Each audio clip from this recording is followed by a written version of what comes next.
Good day, boys and girls. Welcome to another lesson with Miss Brown. Today we are on book number 110, and our book is called Trash Day.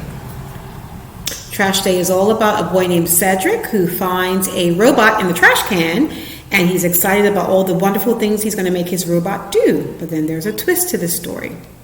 Okay, so first we're going to do our word work. So our word work for today, we're going to be looking at homophones. So when you're looking at words now and learning how to decode words and to figure out what their meanings are, I need you to really focus on word parts, okay? So if you look at this word homophones, this root part phone actually has meaning. It actually means sound, okay? So you can think of a telephone when you call somebody. It has some sound on it. Homo means the same, okay? So when you put them together, it means the same sound. So that's what our homophones are. All right, so I have some examples of homophones that have a very similar sound. So we have sun and sun. So they sound the same, but they have different meanings. One is that ball of gas in the sky, and the other is a father's child. We have night and night. Three homophones, pair, pair, and pair. Maid and maid. Hall and hall. So at this point, I want you to press pause, write down these homophones, and before you turn your book into me, I want you to give me a few more examples of some homophones that you find. Okay, so before we get into our book, this is what we're going to be doing for writing today. I'm not going to give you any longer writing activities, but I gave you all this handout in your folders. Okay, it says Monster Grammar. Just a reminder of a definition. Homophones are words that sound the same but have different meanings. Circle the correct homophones in the story below. So this is a story all about some monsters. Part one is the boy and the horrible, humongous monsters. You know what humongous means? Okay, so there's some great vocabulary in here, but what I want you is, as you're reading, you have to decide which homophone would make sense. Which homophone is the correct definition? The one that you're looking for, which word? All right, so the first sentence, crouch behind a moss-covered boulder. So you have boulder and boulder. At the edge of the forest, the boy sat still, listening silently. Okay, so they give you two boulders. Can you see those?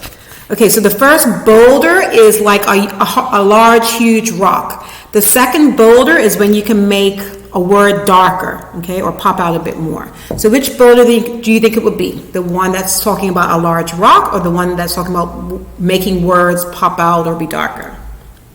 Okay, so crouch behind a moss-covered boulder. So I'm thinking it's talking about the large stone at the edge of the forest. So you would just have to circle the correct boulder, which will be the first one. Okay, so take your time. You don't have to do this all in one night because I don't see you for another week. Okay, so you have time to complete it. It's front and back, and there are 5 parts. Okay, but it's a fun story to read. All right, so our story, Trash Day. Okay, so as I said, it's about a boy named Cedric. He finds a robot. He thinks that his life is great. He's hit the jackpot, but there is a twist at the end of the story. So I'm going to read some of it with you, and then you can read the rest on your own. Okay? All right, Trash Day. It was Saturday. Cedric put the trash out, as he did every Saturday. He looked across the street. What was that thing poking out of a box in his neighbor's trash barrel? Cedric pulled out a white head. He untangled 2 white arms. He brushed a candy wrapper off a blue eye. It was a robot. It looked too fancy to be just a toy. The robot beeped and moved its hand a bit. Then it went still. You poor thing, Cedric said. Why would anyone throw you away? The robot couldn't answer. Cedric wondered what the robot could do. He said, You're coming home with me. I could really use some help with my chores. That would be so wonderful if I had a robot to clean my house. Awesome. Cedric was good with machines. All morning he cleaned the robot. He oiled it and changed the battery. It looked brand new. Then Cedric pushed the on button. Lights blinked and the robot came to life. Just then, Cedric's mother opened the door to his room. She said, This room is a disgrace. Do something about it. And she left. Cedric looked at the robot. It was time to test it. Clean my room, he said. All right, so this is a really easy read, a very straightforward read. So I'm going to let you pause me right here so that you can complete Trash Day.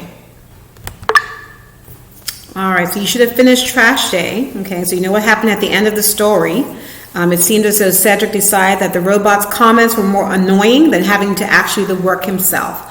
So do you think that the author might have been trying to tell us a lesson after reading this book? Okay, so after reading this story and thinking about Cedric's feelings at the beginning, and then how his feelings changed during the course of the story, what do you think the author's lesson was? If the author wants to learn a lesson after reading this book, what do you think the lesson could be? And so you could just jot that down in your book as well. Okay? All right, so that's all that we have for today. This is a very straightforward book, so I don't want to do too much with it.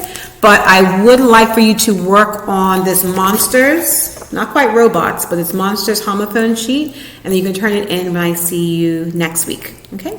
All right, so enjoy the rest of your day. Happy reading, and I will see you soon. Bye.